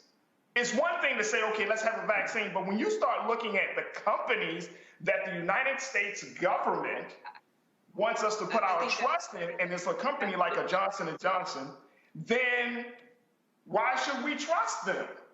We often talk about fine. If you don't want the Johnson & Johnson vaccine, don't take it. We have Moderna, we have Pfizer, and we have other ones on the way. I understand the apprehension that Black people have to medical companies and to the public health system as a whole in this country, but we are doing ourselves a disservice when we are literally in the middle of a global pandemic, and these vaccines aren't just targeting Black people. They're not deliberately shutting us out or putting us in a predicament in which we will not be better. So let me ask you very quickly, with Johnson & Johnson. The Johnson & Johnson case is different. All of the situations in which you have delineated regarding the lack of care and the just negligence of the public health system and private health, specifically in this country, all of those examples aren't applicable to this case. The only thing applicable in the examples that you gave us is the fear attached to it. And we are misapplying the fear of Johnson & Johnson in those cases. We are misapplying the fear of the Tuskegee experiment and Henrietta Lacks and the other atrocities, several atrocities committed against Black people by way of private and public health situations in this country. That fear is misapplied here. I'm not saying it's not warranted. I'm not saying it's not valid, but the fear right now is misapplied because of the messaging of, oh, if they did this, then this is possible. We're literally following the science of this vaccine. We are literally saying, scientists, Black scientists are on the front line saying it is safe. I took it. We have been doing the research for vaccines like this for decades. It just came out now because we need it. And it's not FDA. Let me stop you right there. Just because in Baltimore, Johnson & Johnson, for example, has a lab in Baltimore. And a few weeks, maybe like 2 months ago, it came out right here in Baltimore that they had mishandled 15 million doses of the vaccine. They had put the wrong ingredients into the vaccines. I mean, when you're saying that this level of fear can't be applied to the case, I mean, we're going into a new situation, and I think that but you're talking about 15 million doses that weren't administered. The only thing that we can they rely caught those 15 million doses, and that's I'm my sorry? point. They caught the doses before they were administered. But they were already tainted. They were tainted doses. Administered. It doesn't matter if they weren't administered. And that's 15 million against the hundreds of millions of doses that Johnson & Johnson put out. Here's my point. So my here's thing what I'm is, saying, Kelly. I understand your fear, but it's misapplied here. It's misapplied here. And information such as that you're exasperating and exacerbating the fear is what is going to kill us Black people in this pandemic. When you are perpetuating fear as opposed to distributing facts, that is what's going to kill us, not a vaccine. Because they're not even going to take it because of information that you're spewing right now. Hold on. I want to get Michael in, and I appreciate you, sis, but I want to get Michael in as we trying to get some final words because we got to wrap up the show. But Michael, conversation.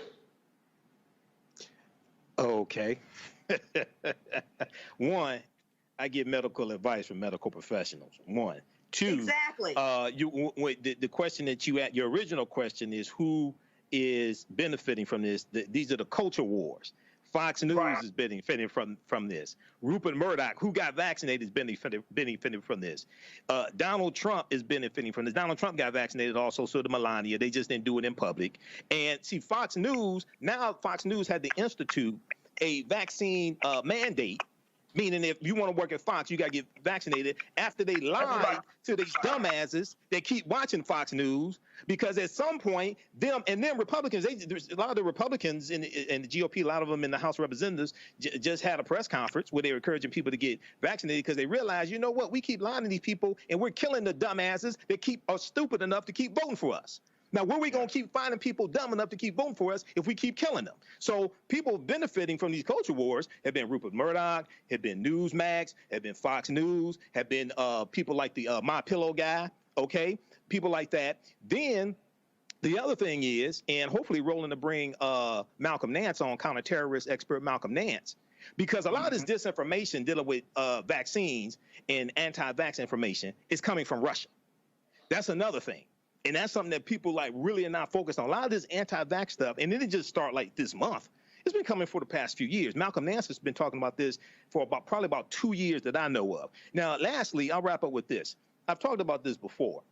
We don't make these same arguments when it comes to Viagra, when it comes to Cialis, when it comes to cigarettes. Go to the American Lung Association website and look up the ingredients in cigarettes. There are 600 ingredients in cigarettes. Only a fraction are on the package. Cigarette smoke produces 70 known carcinogens, which are cancer-causing agents. What is on the side of a package is a big-ass warning label that says, warning, smoking cigarettes could be hazardous to your health from the Surgeon General. People, African-Americans smoking Cools and Newports and things like this with a menthol in it, and the menthol targets African-Americans, okay? We bypass all that stuff, okay, but then just focus on the vaccine.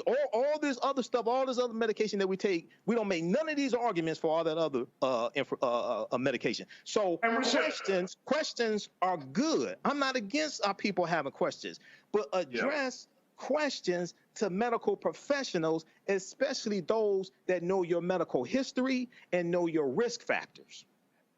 Gotcha. And I think to your point, Brother Michael, it talks about, you know, the whole conversation about being immunocompromised and all of those things. And I would agree. Go to a medical professional. Don't wait for a talking head to give you medical advice. But I think that it is important that we continue to have the conversation, as Brother Roland has been doing here on this platform, especially among Black folks, well-thinking, critical thinking Black folks, that we need to have these conversations. Look, folks, I appreciate your time. Kelly Bethea, JD, communication strategist. Kelly, thank you so much for your time. Dr. Niambi Carter, who is the professor at Howard University for the Department of Political Science, and Brother Michael M. Hotep, host of the African Heritage Network. Thank you so much African History Network show. Oh, sorry, African History Network, excuse me. Thank you so much for joining me in the conversation tonight. Folks, I want to thank you for joining us here on Roland Martin Unfiltered. As you know, we can't do all of this. Great production can't have this show without your support. So if you'd like to support us so we can continue to bring you the stories that matter to us, make sure you send us some cash. Show your love. Hit up Brother Roland on the Cash App at RM Unfiltered. You can go on PayPal, you can go on Zelle, you can go on Venmo, and do all that you can to support Roland Martin Unfiltered. God willing, our big brother will be back on Monday, back in the driver's seat. And he will talk to us a little bit about some of the things that are happening. So I appreciate each and every one of you for joining us. Thank you for all of our Facebook and YouTube watchers. Thank you, thank you, thank you. And of course, we thank you for so much for great conversation. All right.